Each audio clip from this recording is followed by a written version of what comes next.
정신건강의학과 전문의 최명기입니다. 오늘은 계절에 따라서 왔다가 6개월에서 1년 있으면 저절로 사라지고는 하는 계절성 우울증에 대해서 우리가 얘기를 나눠보고자 합니다. 특정 계절이 되면 나타났다가 사라지게 되는 계절적으로 발생하는 우울증이 있습니다. 어떤 분은 특정한 계절이 되면은 우울증이 발생하고는 합니다. 대체적으로 몇 가지로 나눠볼 수 있는데요. 첫 번째는 가을에 시작하는 분들이 있습니다. 10월, 11월 시작해서 11월, 12월, 1월이 가장 힘든 시기가 되는 거고, 좋아져서 5월달이나 6월달 되면은 70% 이상의 확률로 우울증이 사라지는 분들이 있습니다. 매년 나타나는 분도 있고 3, 4년에 한 번 심해서 나타나는 분도 있습니다. 어떤 분은 1, 2월부터 서서히 안 좋아지십니다. 3, 4, 5월달이 피크를 갖다 찍게 됩니다. 그런 다음에 한 가을 되면은 좋아지는 분들이 있습니다. 매년 그런 분들도 있지만 겨울이나 가을에 나타나는 것과 다르게 매년 반복되는 경우는 조금은 드문 것 같습니다. 어떤 분은 아주 심한 우울증의 정도는 아닌데 장마 때만 되면 마음이 착 가라앉아서 아무것도 할 수 없게 되고, 저녁마다 왠지 우울해지고, 비가 계속 내리면은 추적추적 내리는 비를 보면서 아무것도 못하는 분이 있습니다. 이 경우에는 아주 심한 우울증으로 되지는 않지만 대체적으로 매년 장마 때면은 조금씩 반복되고는 하십니다. 어떤 분은 요 세 개의 주기를 1년 동안에 모두 다 겪는 분도 있습니다. 그분의 경우에는 우울증일 때가 우울증이 아닐 때보다 훨씬 더 삶에서 많이 차지하게 되는 것입니다. 계절성 우울증을 인지하는 것은 환자분들에게 매우 중요합니다. 첫 번째 인지해야 되는 이유는 계절성 우울증이라는 걸 알게 되는 순간 언젠가는 낫는다는 희망을 가지게 되는 것입니다. 우울증은 항상 발생할 때마다 처음 겪는 것 같이 우리를 힘들게 합니다.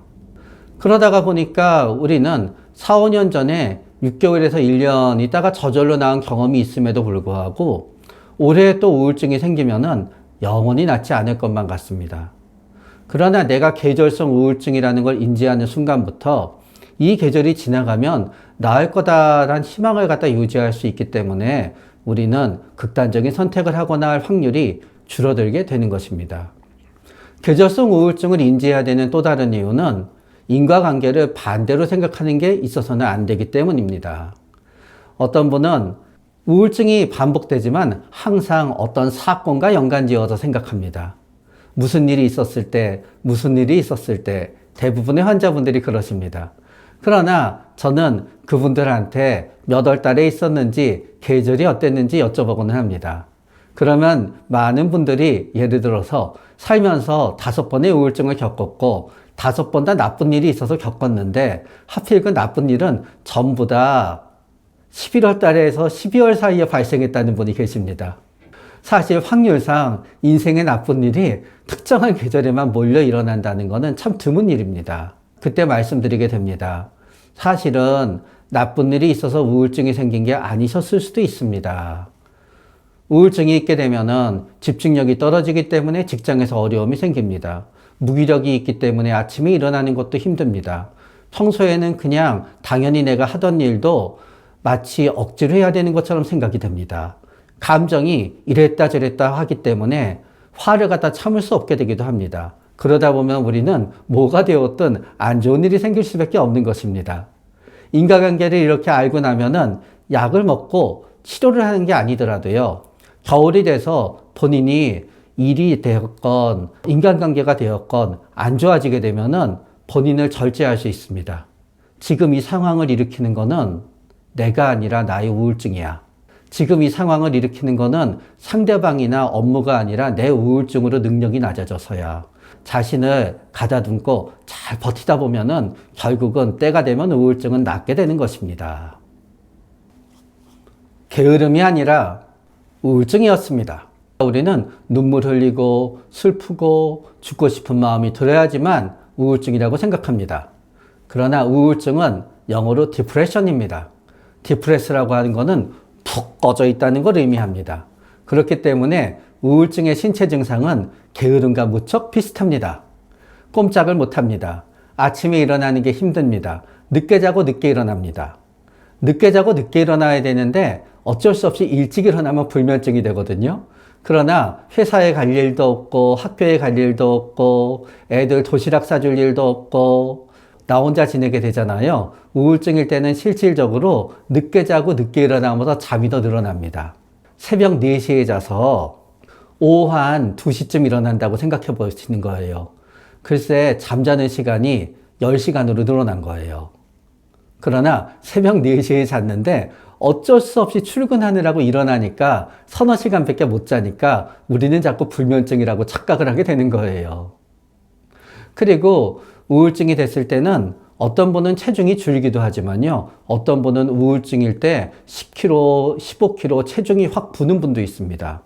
먹고 싶은 것도 아닌데 땡겨서 계속 음식을 먹게 되고요.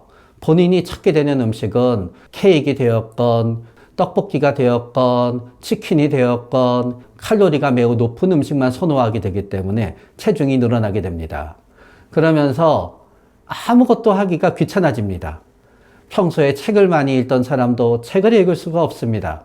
그래서 우울증에 걸리게 되면은 모든 사람들은 유튜브만 보게 됩니다. 혹은 게임만 하게 됩니다. 그런데 우울증이 심하게 되잖아요. 게임도 옛날처럼 재미있지가 않습니다.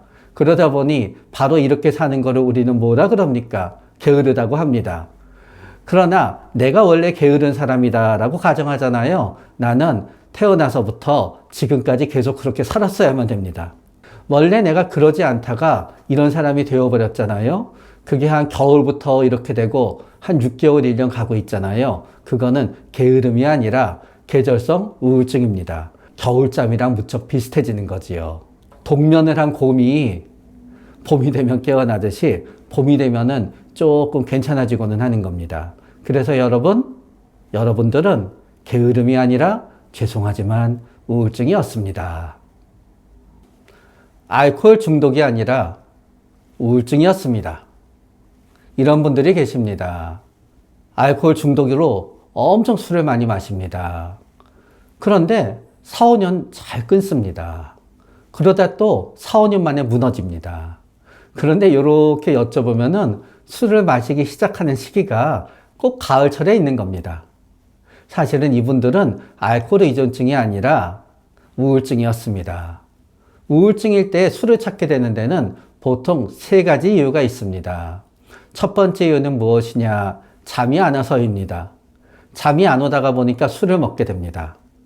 그런데 술을 마시면 처음에는 소주 반잔으로 안 먹던 사람은 잠을 자는 분도 계십니다. 그러나 반잔이 한 잔이 됩니다. 한 잔이 한 병이 됩니다. 한 병이 2병이 됩니다. 내성이 생기기 때문에 술을 먹고 자는 거는 점점 깊이가 얕아지게 되는 것입니다. 두 번째 이유는 불안해서입니다. 우울증이 생기게 되면 공황 발작이 생기는 분이 있습니다. 가슴이 두근두근되고 숨이 차고 불안할 듯 할 때요. 맥주 한 잔 쫙 들이키잖아요. 불안이 쫙 가시게 되는 겁니다. 그렇기 때문에 안 그래야 된다는 걸 알면서도 매번 반주를 먹고 회사 생활을 하게 되는 것입니다. 불안함을 견딜 수가 없어서요. 그리고 우울증으로 불면증이 생기면서 술을 많이 마시게 되잖아요. 그 술이 빠져나가는 오후에는 금단 증상으로 불안이 오게 됩니다. 우리는 금단 증상 하면은 땀 흘리고 손 떠는 것만 생각하잖아요. 이유 없이 짜증내고 화나는 거. 그리고 공황 발작은 가장 흔한 금단 증상입니다. 그러나 본인은 그게 금단 증상이라는 걸 모르는 거지요. 겨울철이 되면은 술을 계속 마시게 되는 3번째 유형은 술밖에 먹을 수 없어서입니다.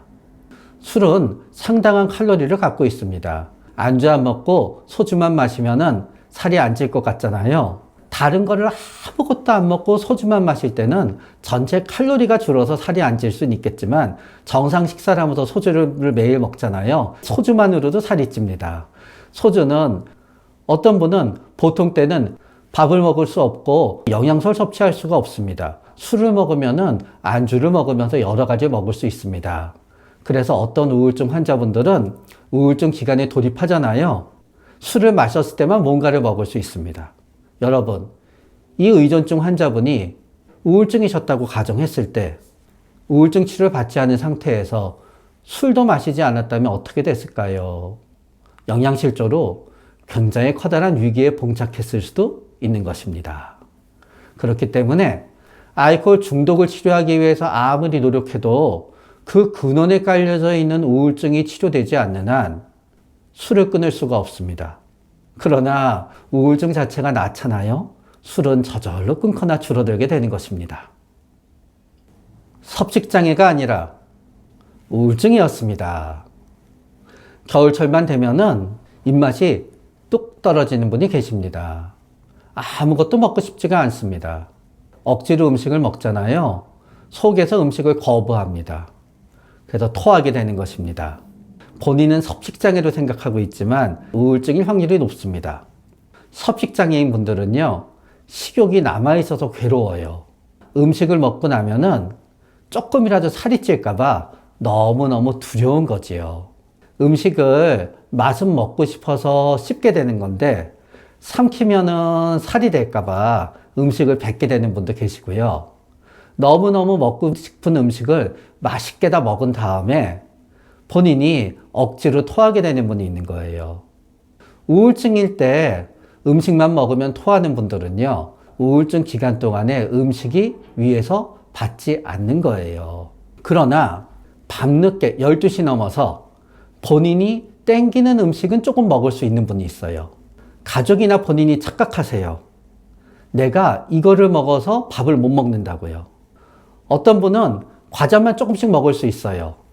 그런데 부모님이나 당사자가 밥을 먹어야만 된다고 생각해서 억지로 밥을 먹잖아요. 토하는 거예요. 그래서 우울증 기간 동안에 내가 진짜 식욕이 하나도 없어지잖아요. 그때는 억지로 밥을 먹으려고 그러면 토해요. 그때는 좋은 음식과 나쁜 음식이 없는 거예요. 그냥 과자가 되었건 단 음료수가 되었건 나에겐 다 약이 되는 거예요. 그거를 억지로 먹지 말고 하루 세 끼 밥을 먹어야 돼 라고 강요받는 순간 위에서는 계속 음식을 받지 못해서 토하게 됩니다. 그래서 어떤 분은 우울증 기간 동안에 달달한 커피만 마셔요. 그거로 영양분을 섭취하는 거예요. 어떤 학생들은 우울증 기간 동안에는 밀크쉐이크나 탄산음료 같은 음료만 마실 수 있어요. 그거로 우리가 건강을 갖다 유지하는 거지요. 서로 섭식장애인 분들도요, 절대로 절망하시면 안 됩니다. 섭식장애는요, 나이가 들면요, 저절로 나아요. 통계가 그렇게 되어 있어요. 40대, 50대, 60대, 70대 가면서 완전히 없어지진 않더라도요, 상당수가 저절로 줄어들어요. 20대, 30대인 섭식장애인 분들이요, 여러분들, 절대로 여러분들이 40대, 50대, 60대도 지금처럼 살게 되는 게 아니에요. 그리고 먹고 토하는 거에 대해서 마치 그게 엄청난 문제를 일으키는 것 같지만요, 아무것도 안 먹는 것보다는 먹고 토할 때 적어도 영양소의 40% 정도는 흡수가 되기 때문에 우리는 아사 상태에 놓이지 않을 수 있는 거예요. 식도염 같은 경우가 생기기는 해요. 그래서 이제 매일 먹고 토하는데 속이 쓰리고 불편하면은 그때는 위장약을 먹기는 해야 돼요. 그러나 실제로 음식을 먹고 토했다 그래서 식도가 파열이 되거나 그런 분은 매우 드물어요. 가장 조심해야 되는 부분은 의외로 치아예요. 치아에는 반짝반짝하게 하는 에나멜이 있는데요. 이 에나멜은 계속 위산에 노출되다가 보면은 상하게 돼요. 그러면 내가 40대가 되어서 섭식장애가 전부 다 나은 다음에 상당히 많은 치아를 임플란트를 해야 돼요. 그래서 여러분, 먹고 토하게 되면 우리는 누구한테 들킬까봐 너무 겁이 나기 때문에 스르륵 하고 밖에 나타나려고 하는데요. 절대로 그러지 마세요. 입을 충분히 잘 개어서 위산을 전부 없애고 나오셔야만 됩니다. 그리고 먹고 토한 다음에 냄새가 날까봐 바로 입 닦는 분이 있거든요. 그러면요, 여러분, 위산이 남아있는 가운데 칫솔이 내 에나멜에 닳게 하면 어떤 일이 생기겠습니까? 최악으로 이가 망가지지요. 그래서 여러분들, 먹고 토하는 거에 대해서 너무 난 이상한 사람이야, 난 괴물인가 봐 하면서 스스로를 죄악시하지 마세요. 그 원인이 우울증이건 그 원인이 섭식장애 자체이든지 간에요, 다 낫습니다. 겨울만 되면 공황장애에 불면증에 우울증까지 생겨서 괴롭다는 분들이 계십니다. 여러분, 겨울만 되면은 몸이 처지고 아무것도 할 수 없고 집중도 안 되고 왠지 내 인생이 실패한 것 같고 자꾸 사람들한테 미안한 것만 떠오르면서 잠도 안 오잖아요. 그때는 우울증과 불면증이 따로 있는 게 아닙니다. 우울증 전체의 증상의 하나로 잠을 못 자는 거예요. 공황 역시 마찬가지입니다. 겨울철에 공황 발작이 있고 그 공황 발작이 봄이 되면 사라지고 몇 년에 한 번 나타난다. 그리고 처음 시작되는 시점이 40대 중반이다. 그때는요, 여러분, 공황 장애가 따로 있는 게 아니에요. 우울증의 증세의 하나로 공황이 있는 거지요. 그래서 어떤 분은 나는 비행기 공포증이에요 하고 오시는데요. 여름에 휴가 갈 때는 비행기를 타도 아무 문제가 없습니다. 그러나 겨울에 출장 갈 때는 비행기를 타면 꼭 공포증이 옵니다. 어떤 분은 평소에는 지하철 타도 아무 문제가 없습니다. 그런데 겨울만 되면 지하철 타는 게 사람이 많으면 비좁고 공황이 일어납니다. 그때는 우울증에 의한 거예요. 우울증의 증세의 일부가 오면서 계절을 따고 주기를 갖고 몇 년에 한 번 6개월 정도 불면증이나 공황이 심하다가 사라지잖아요. 불면증이나 공황장애가 별도로 있는 게 아니라요. 우울증의 한 증상으로 왔다 갔다 하게 되는 겁니다. 우울증 때문에 사랑하는 사람과 헤어지기도 합니다. 이런 분들이 계십니다. 사랑하는 사람과 헤어지고 그것 때문에 너무너무 마음이 우울하고 힘들다는 분이 계세요. 그러나 때때로 이런 분들이 계십니다. 사랑하는 사람과는 5월 달에 헤어졌는데 너무너무 그리워하는 마음은 11월 달에 생깁니다. 그 경우에는 사랑하는 사람과 헤어져서 우울증이 생겼다기보다는 우울증이 생겼는데 가장 최근에 있었던 슬픈 일이 너무 다시 생각이 나는 거지요. 그래서 우울증이 나의 시련의 고통을 다시 떠오르게 하는 겁니다. 그러나 실제로 우울증 때문에 사랑하는 사람과 헤어지는 경우도 있습니다. 사랑하는 사람과 헤어지고 그 이유가 전혀 나랑 상관없는 이유인 경우가 있어요. 사랑하는 사람이 양다리를 피웠다. 배우자가 바람을 피웠다. 그러나 나는 그거를 까맣게 모르고 있다 알았다. 그 다음에 우울증이 생겼다. 그때는 사랑하는 사람과 헤어짐이 된 일부터 우울증이 시작된 게 맞습니다. 그런데 이런 경우가 있어요. 처음에 만났을 때는 보통은 5월에 많이 만나십니다. 계절성 우울증이 끝나고 나잖아요. 5월이 되면은 우리가 보복 소비가 있듯이 그동안 안 했던 거에 대한 보복으로 즐겁고 행복하게 지내야 된다고 생각해서 막 소개팅을 하시고 여자분을 만나고 남자분을 만나는 분이 계십니다. 그러면 5월달, 6월달, 7월달, 8월달 너무너무 재미있게 지냅니다. 그러나 9월달부터 서서히 싸우기 시작합니다. 같이 있는데 평소에는 괜찮았는데 왠지 별거 아닌 일이 자꾸 짜증이 나게 됩니다. 야, 그거 하지 마 하는 말을 내가 하기도 하고요. 상대방이 하기도 하면서 싸우게 됩니다. 그리고 옛날에는 우리 어디서 만날까? 저기서 만나지? 그러면 그게 우리 집에서 꽤 먼 곳이어도 갔었던 거예요. 그런데 9월 달에 오면 짜증이 나는 거예요. 왜 맨날 니네 집 앞에서 만나야 되지? 그리고 때때로는 너무너무 피곤한데 억지로 나가게 됩니다. 억지로 나가게 되면 내 입장에선 피곤하지만 있게 되기 때문에 난 최선을 다하고 있는 거예요. 상대방이 얘기합니다. 왜 이렇게 오늘 시무룩해? 별거 아니야. 별거 아니긴 이럴 바에는 왜 나왔어? 그러면서 싸우게 됩니다. 그리고 여름까지는 너무너무 스킨십이 좋았어요. 그런데 가을이 되면서부터는 왠지 스킨십을 하기가 싫어요. 그러면 상대방이 물어보게 되지요. 내가 매력이 떨어졌어? 사랑이 식은 거야? 그래서 억지로 관계를 하려고 하면은 잘 안 되고 억지로 관계를 하고 나면 기분만 전문 용어로 굉장히 더럽습니다. 이런 경우는요, 우울증 때문에 너무 힘들고 괴롭다가 보니까 싸움이 나는 거고 사랑이 깨지게 되는 거지요. 어떤 분들은 우울증이 되면은 혼자 있고 싶어지는 분들이 있어요. 그러면 또 그거를 상대방이 이해를 못 해주게 되면은 또 싸우게 됩니다. 그래서 사실은 잘 살다가 그냥 아무 이유 없이 별일 아닌데 싸우다가 이혼을 했어요 하는 커플들이 계세요. 사실은 우울증 때문에 이혼을 하게 된 겁니다. 그래서 내가 사랑하는 사람과 아무 이유 없이 관계가 나빠지고 그래서 이혼을 생각하거나 헤어질 거를 생각할 때는요, 혹시 내가 우울증이 아닌가 한 번쯤은 꼭 생각해 봐야 됩니다. 왜냐하면은 그러다가 진짜 아까운 사람을 놓치잖아요. 다음 우울증이 찾아올 때마다 그 사람을 놓친 게 생각이 나서 너무너무 슬프고, 상대방은 원치 않는데도 술 먹고 전화도 하게 되고, 그러면서 더 버림받았다는 생각이 들고 더욱 괴로워지기도 하거든요.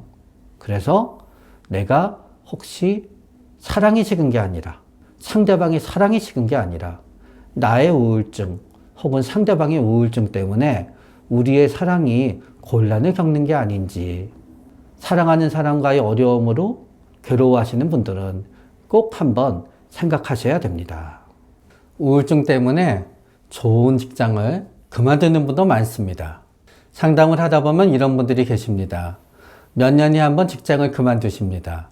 그런데 유독 어느 직장을 다니다가 12월, 1월에 엄청나게 힘든 일이 많았다고 하십니다.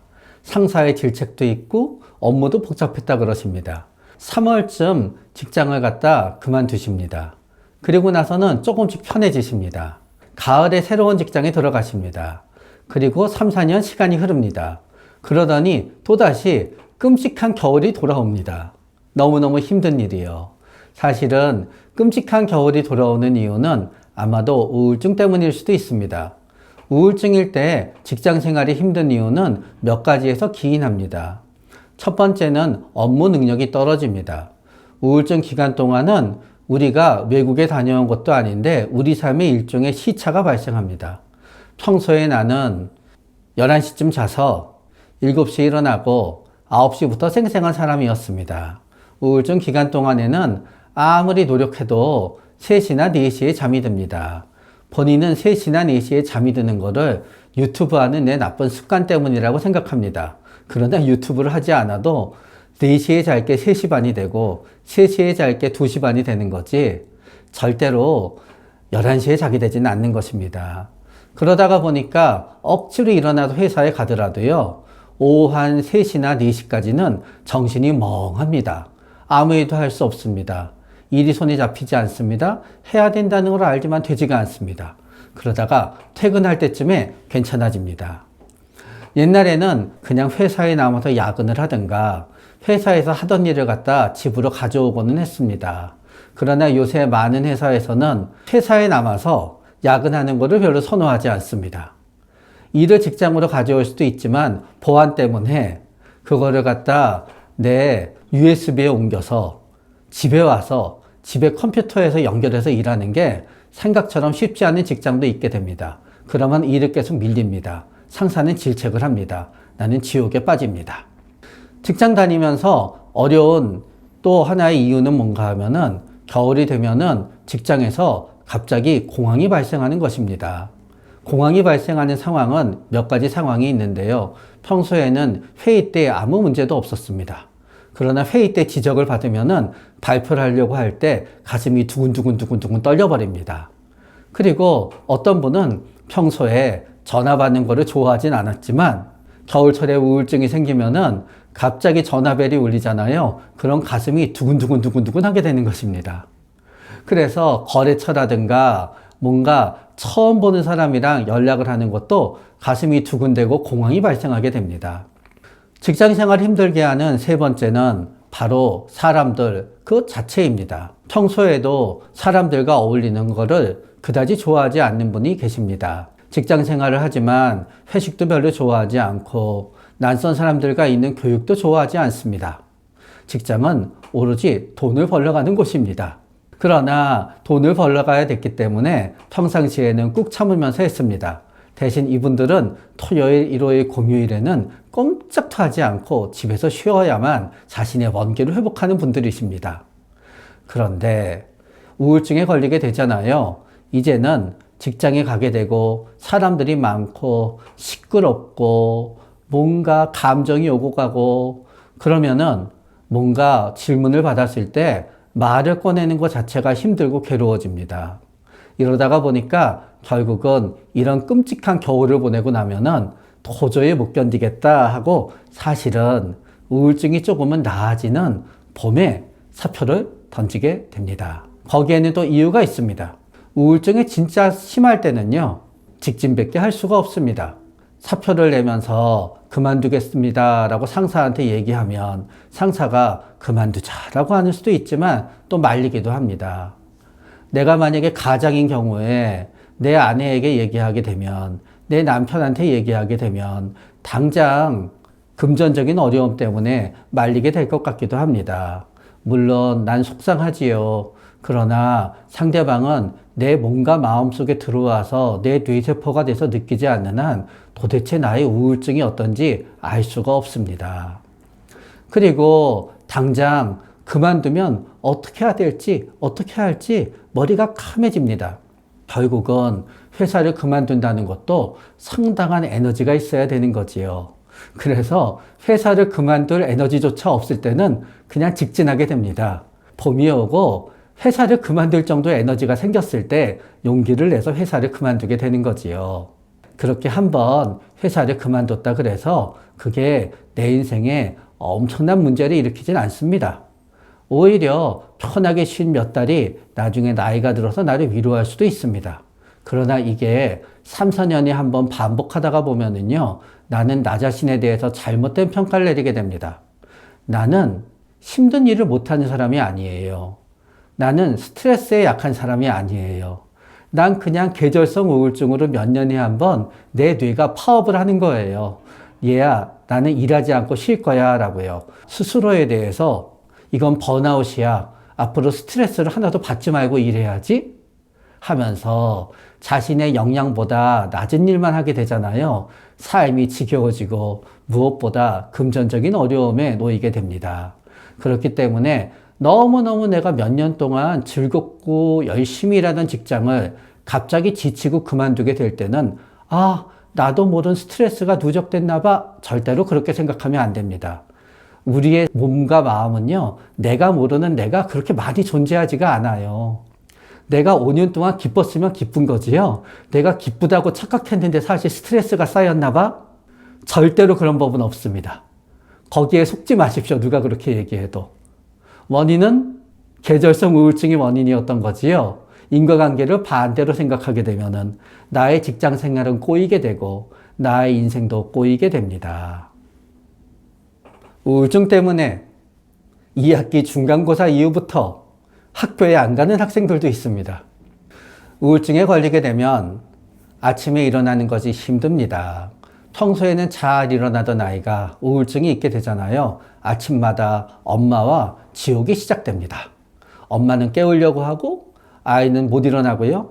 엄마가 그러다가 일어나라고 몸이 흔들잖아요. 그러면 평소엔 착한 아이가 절대로 그래서는 안 되지만 입에서는 육두문자가 날라옵니다. 그러다가 12시쯤 되면 일어나게 됩니다. 어떤 아이들은 12시쯤 돼서 늦게 학교에 가기도 하지만요. 어떤 아이들은 학교에 안 가게 됩니다. 그러고 나서 저녁 때가 되면 9시쯤 와서 얘기합니다. 엄마 미안해. 내일부터 학교 잘 갈게. 그리고 내일 아침이 됩니다. 또다시 엄마가 깨워야지. 일어날 듯 말 듯한데 엄마가 몸을 흔들면 또다시 육두문자가 날라옵니다. 엄마는 헷갈리게 됩니다. 우리 아이는 천사인가? 우리 아이는 악마인가? 아침엔 악마고 밤에는 천사입니다. 일단 아이들은 일어나는 것이 힘들기 때문에 우울증에 걸리면은 학교에 안 가게 됩니다. 그리고 두 번째로 학교에 안 가게 되는 이유는요. 오후 1시, 오후 2시 아이마다 다르지만 학교에 가게 되면 정신이 멍해서 아무것도 할 수가 없습니다. 그런데 문제는 뭔가 하면은요. 엄마가 보기에는 멀쩡해 보입니다. 왜냐하면은 7시, 8시가 되면요. 깨어날 때가 돼서 생기 발랄하게 되거든요. 그런데 엄마는 공부하기 싫어서 그러는 거로 오해하게 되는 것입니다. 또 학교에 안 가게 되는 이유는요. 어떤 아이들은 수업 시간에 공황이 있습니다. 반대의 아이도 있습니다. 수업 시간엔 차라리 조용하니까 자면 됩니다. 그런데 쉬는 시간에 애들이 떠들고 뛰어다닙니다. 그러다가 보면은 어떤 아이를 딱 보면은 너무너무 짜증이 납니다. 그런데 그 짜증나는 아이가 돌아다니는 걸 보고 있다가 보면은 갑자기 확 시끄럽다는 생각이 들면서 공황발작이 일어나는 겁니다. 학교에서 한번 공황발작이 일어나면은 너무너무 무서워서 학교 근처에도 가지 못하게 되는 아이들도 있습니다. 또 한 가지 이유는 사람입니다. 우리는 아이들은 무조건 학교를 좋아해야 된다고 생각합니다. 아이들은 무조건 4명이서 끼리끼리 모여서 놀아야 된다고 생각합니다. 그런데요, 어떤 아이들은요, 되게 프라이버시가 중요하고요, 학교에 그렇게 몰려서 있는 게 너무너무 싫습니다. 그 아이가 학교에 가는 이유는 단 하나밖에 없습니다. 수시를 지원하기 위해서. 그런데 어차피 내가 우울증이 걸려서 성적이 뚝뚝 떨어지고 내가 원하는 학교에 수시로 합격할 정도의 내신이 이미 벗어났습니다. 그러면 걔 입장에서는 학교에 갈 필요가 없어요. 학교는 어차피 나한테 약간 지옥이었거든요. 이제 매우 지옥이 되어버렸으니까 갈 필요가 없게 되는 겁니다. 그런데 많은 아이들은 이 학교에 안 가는 시점이 2가지 유형이 있습니다. 첫 번째 유형은 가을부터 안 갑니다. 가을, 겨울은 그래도 좀 있으면 학기가 끝난다는 것 때문에 겨울철 11월 달에 우울증이 심해져도 이를 악물고 가는 아이들이 있습니다. 그러면 그 아이들은 이제 방학 동안에는 늦게 자고 늦게 일어나니까 괜찮습니다. 신학기가 시작되면은 4월 달부터 다시 학교를 안 가기 시작합니다. 그래서 계절성 우울증이 있는 아이들은요, 학교에 가는 거를 매우 힘들어 합니다. 여러분, 그래서 등교 거부라는 말은 맞지 않습니다. 아이들이 아무리 내가 보기에는 못되고 버릇이 없더라도요, 아이들도 학교는 가야 된다고 생각합니다. 등교를 거부하는 아이들은 전 없다고 생각합니다. 아침에 못 일어나서든, 학교에 있으면 정신이 멍해서 여기 왜 있는지 알 수가 없던, 공황발작이 있건, 아이들의 시끄러운 소리가 견딜 수가 없건, 아이들은 학교에 갈 수 없거나 학교에 있을 수 없기 때문에 학교에 결과적으로 가지 못하게 되는 거지요. 이 지구상에 등교 자체를 거부하는 학생은 없다고 저는 생각합니다. 그런데 어떤 학생들은요, 수능 때만 되면은 갑자기 잠을 못 자고 가슴이 두근거리고 오히려 무기력해지면서 번번이 수능을 망치는 학생들도 있습니다. 그러면 우리는 생각합니다. 우리 아이는 큰 시험에 약한가 봐. 그런데 막상 대학에 입학하고 나서는 또 안 그런 겁니다. 우리 아이는 큰 시험에 약한 게 아닙니다. 진짜 죄송하지만 만약에 수능을 8월 달에 봤으면 어쩌면 우리 아이는 만점을 받았을지도 모릅니다. 그러나 수능을 11월 달에 보기 때문에 항상 10월 달이 되면 우울증이 시작이 되고 11월 달엔 성적이 떨어지는데요. 성적이 떨어지는 이유는 공부를 그 한두 달 덜 해서가 아니라 시험을 볼 때 시험의 수행 능력이 떨어지기 때문입니다. 더군다나 수능은 낯선 학교에서 다른 학교 아이들과 섞여서 낯선 선생님이 감독을 합니다. 그렇기 때문에 평소에 낯선 상황에 대해서 불편해하는 아이들은요, 11월 달에 수능을 보게 되면은 시험을 망치게 됩니다. 그러나 이 아이들이요, 여름에 만약에 대학원에 가기로 결심을 했어요, 미국에. 여름에 GRE를 보거나 GMAT을 보거나 토플을 보잖아요. 너무너무 시험을 잘 봅니다.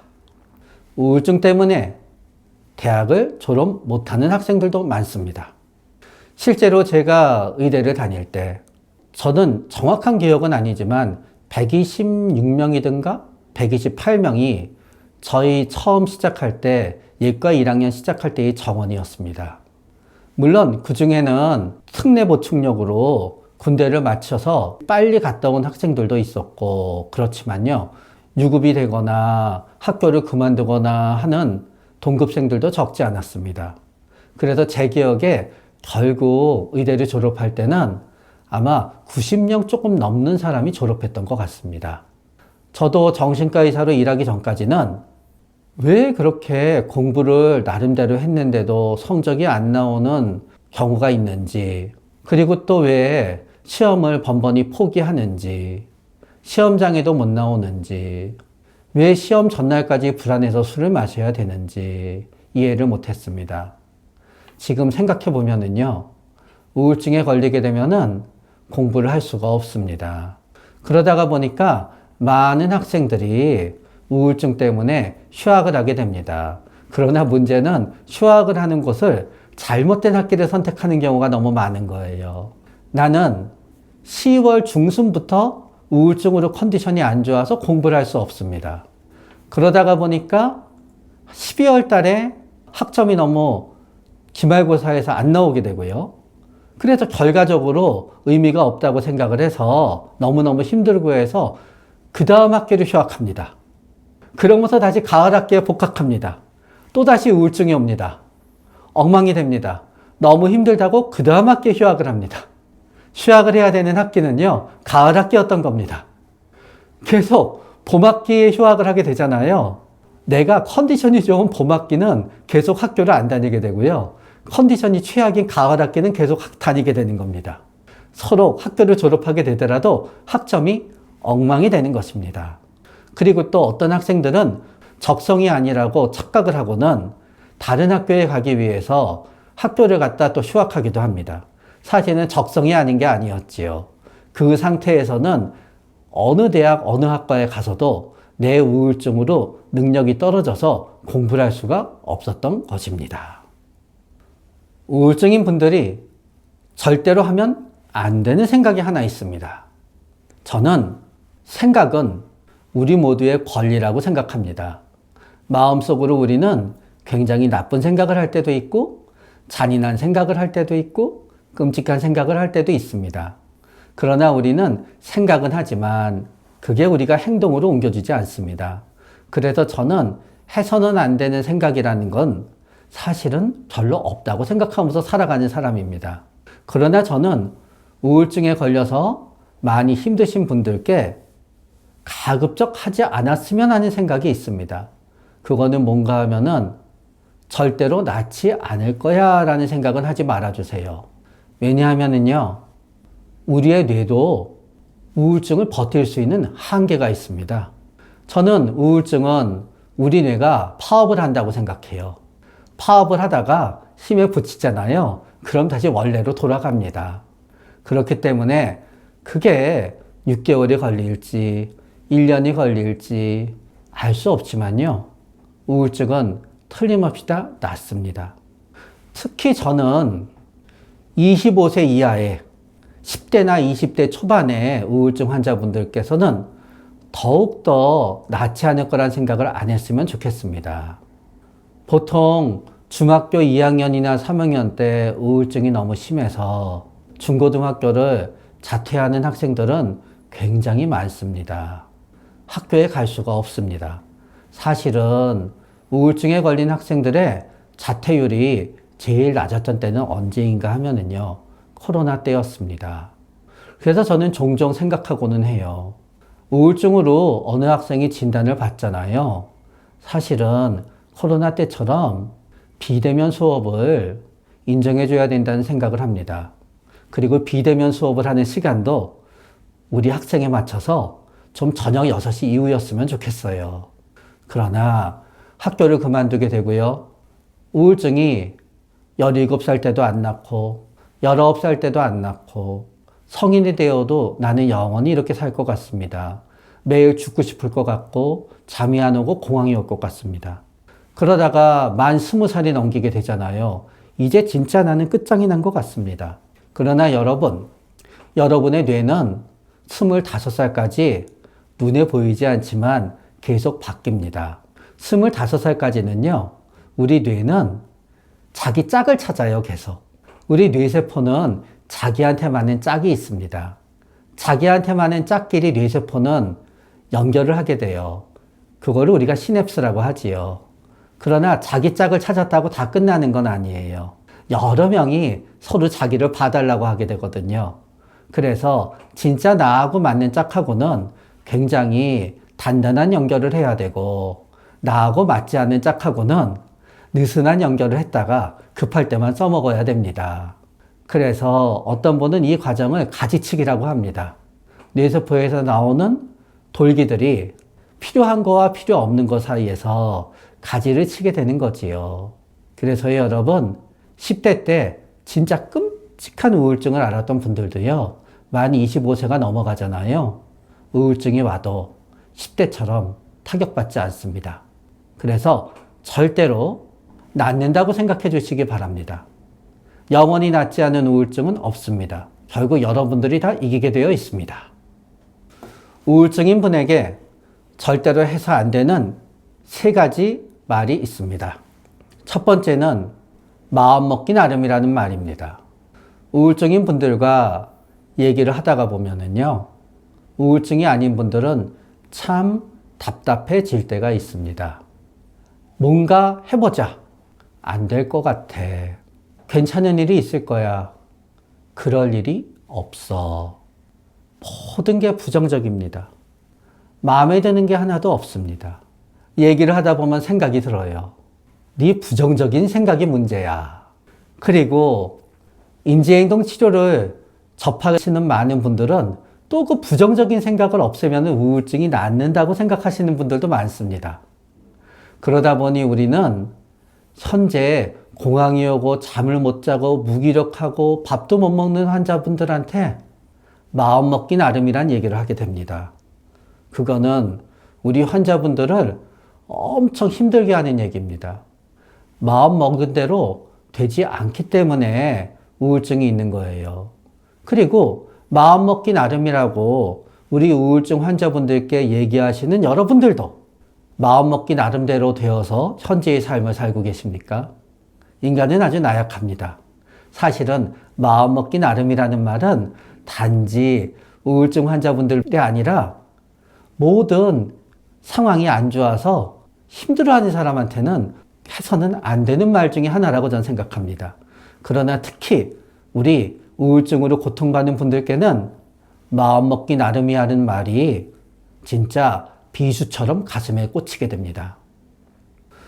우울증으로 고통받는 분들이 또 상처받는 2번째 말이 있습니다. 의지로 나와봐.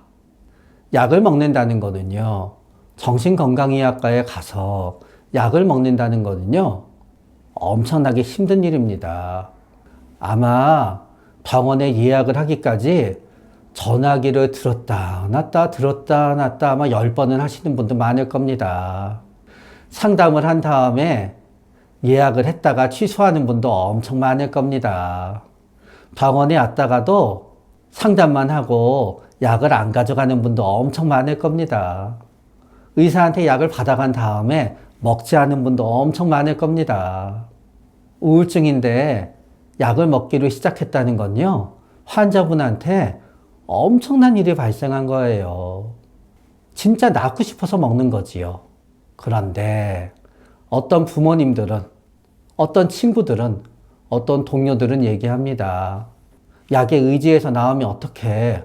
그럼 다음에 또 우울증이 생기면 또 약에 의지할 거 아니잖아. 약에 의지하지 말고 네 의지로 나와야지 제대로 낫는 거야. 그런데 여러분, 우울증은 우리 뇌가 진짜 파업을 하는 거예요.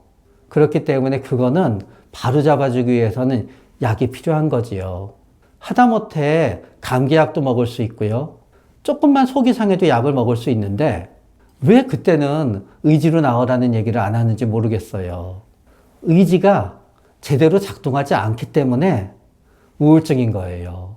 그래서 어려운 결심을 하고 약을 복용하기 시작한 가족, 친구, 동료에게 제발 약에 의지하지 말고 내 의지로 나아보란 얘기는 하지 않았으면 좋겠습니다. 그러나 앞에 2얘기, 마음 먹기 나름이야, 의지로 극복해봐는 제가 지금 드릴 말에 비하면은 아무것도 아닙니다. 우울증 환자분을 가장 비참하게 만드는 마지막 말은 뭐냐? 죽을 용기를 갖고 살아봐. 입니다. 우울증인 환자분들이 죽음을 결심하게 되는 거는요, 이미 죽어 있기 때문이에요. 보통 사람들이 죽을 때 무척 두렵습니다. 그래서 두려움을 극복하기 위해서는 용기가 필요하다고 생각합니다. 그래서 죽을 용기를 갖고 살아보라는 얘기를 하고는 해요. 그러나 여러분 생각해 보는 거예요. 아무것도 먹고 싶은 게 없어요. 아무것도 할 수 있는 게 없어요. 그런데 잠도 안 와요. 계속 가슴은 두근두근 돼요. 어디 나가면 길 가는 사람들이 다 나보고 패배자라고 쳐다보는 것 같아요. 그러면 그게 살아있는 겁니까? 죽어있는 겁니까? 그래서 우울증일 때는요, 삶이 의미를 잃어요. 그냥 나는 숨 쉬고 겨우겨우 먹는 기계가 되어버리는 거예요. 그래서 이런 생각을 하게 되는 거지요.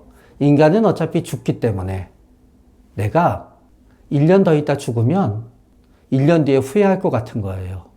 괜히 살았어.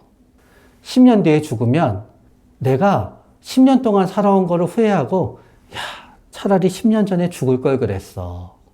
그래서 어차피 인간은 죽으니까 죽음의 시기를 당기려는 거예요. 지금보다 더한 고통이 없으니까요. 암으로 끔찍한 고통을 겪어서 먹지도 못하고 자지도 못하고 즐거운 게 아무도 없는 분이 안락사를 선택하는 거랑 비슷한 거예요. 그렇기 때문에 죽을 용기를 갖고 살라는 얘기는 하지 마세요. 용기가 없어요. 죽을 용기가 있어서 죽는 게 아니에요. 죽을 수밖에 없어서 죽으려는 거예요. 그러니까 그렇게 하지 마시고요. 차라리 직접적인 도움을 주세요. 청소를 좀 해주세요. 네? 그분이 이거밖에 못 먹는다 그러면요, 음식을 좀 갖다 주세요. 네? 그런 다음에 그냥 차라리 그도 아니잖아요. 죽을 생각하다가도 깜빡 잊어먹고 있을 정도로 재미있는 유튜브를 좀 찾아주세요. 네? 그냥 실질적인 도움을 우리 환자분들께 드려주세요. 근데 그거보다 더 중요한 게 있어요. 제발 안 그래도 겨우겨우 살아가는데요, 귀찮게 하지 마세요. 가만히 고통을 견딜 수 있게 해주는 것만으로도 굉장히 커다란 도움을 주게 되는 겁니다.